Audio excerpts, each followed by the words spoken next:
35 साल से कैलिफोर्निया में रहने वाले एक दंपत्ति को अचानक से डिपोर्ट कर दिया गया। नमस्कार, मैं हूं आपके साथ प्रेरणा कौशिक और आप देख रहे हैं एनबीटी इंटरनेशनल। और इस पूरे फैसले ने उनके परिवार को झकझोर कर रख दिया। उनकी 3 बेटियां जो कि अमेरिकी नागरिक हैं, उन्होंने अपने माता पिता को सपोर्ट किया, लेकिन कोई कानूनी राहत उनको इस दौरान नहीं मिल सकी। तो क्या है पूरा मामला, चलिए आपको डिटेल में सब कुछ समझाते हैं। 55 साल की ग्लैडिस गोंजालेस और 59 साल के नेल्सन गोंजालेस को इमिग्रेशन एंड कस्टम एनफोर्समेंट यानी कि आइस ने 21 फरवरी को गिरफ्तार कर लिया था। और ये गिरफ्तारी उस समय हुई जब वो अपनी नियमित जांच के लिए इमिग्रेशन ऑफिस पहुंचे थे। और 3 हफ्ते की हिरासत के बाद 18 मार्च को उन्हें उनके मूल देश यानी कि कोलंबिया भेज दिया गया।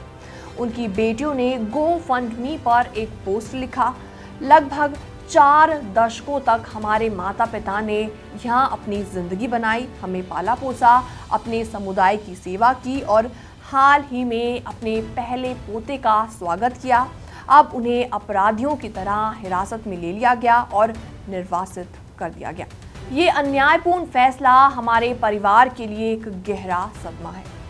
आइस के अधिकारियों का कहना है कि गोंजालेस दंपत्ति नवंबर 1989 में सैन एड्रिगो कैलिफोर्निया के पास अमेरिका आए थे और अब तक अमेरिका में रहने के लिए सभी कानूनी विकल्प खत्म कर चुके थे। हालांकि सवाल यहाँ पर यह उठता है कि अगर वो सभी इमिग्रेशन चेक इन समय पर कर रहे थे और कोई भी अपराध उन्होंने नहीं किया था, तो उन्हें अचानक आखिर क्यों डिपोर्ट कर दिया गया। और इस पूरे मामले को ट्रंप प्रशासन की कड़ी इमिग्रेशन नीति से जोड़ा जा रहा है, जिसके तहत सिर्फ गंभीर अपराधी ही नहीं बल्कि आम प्रवासियों, शरणार्थियों और यहां तक कि स्थायी निवासियों को भी निशाना बनाया जा रहा है। ग्लैडिस और नेल्सन गोंजालेस को अमेरिका छोड़ने के लिए पहले भी कहा गया था। साल 2000 में उन्होंने स्वेच्छा से देश छोड़ने की बात मानी थी, लेकिन उसके बाद 2 दशक तक वो कानूनी लड़ाई लड़ते रहे।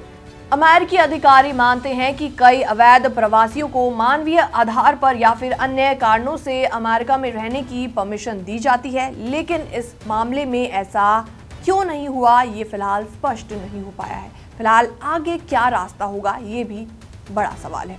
अब इस दंपति को अपने ही देश में नए सिरे से जिंदगी बसानी होगी, जबकि उनकी बेटियां अमेरिका में रहती हैं, वहां की सिटीजन हैं। उनकी बेटियों का कहना है कि इस फैसले के खिलाफ संघर्ष जारी रहेगा और ये मामला दिखाता है कि अमेरिका में इमिग्रेशन नीति कितनी ज्यादा सख्त होती जा रही है और प्रवासी परिवारों को किस तरह के संकटों का सामना करना पड़ रहा है। फिलहाल ये रिपोर्ट देखने के बाद आपका क्या रिएक्शन है, आपके क्या विचार हैं, आप भी हमें कमेंट सेक्शन के माध्यम से अपनी राय देना ना भूलें। बाकी वर्ल्ड से जुड़ी छोटी और बड़ी खबरें देखने के लिए बने रहिए एनबीटी इंटरनेशनल के साथ।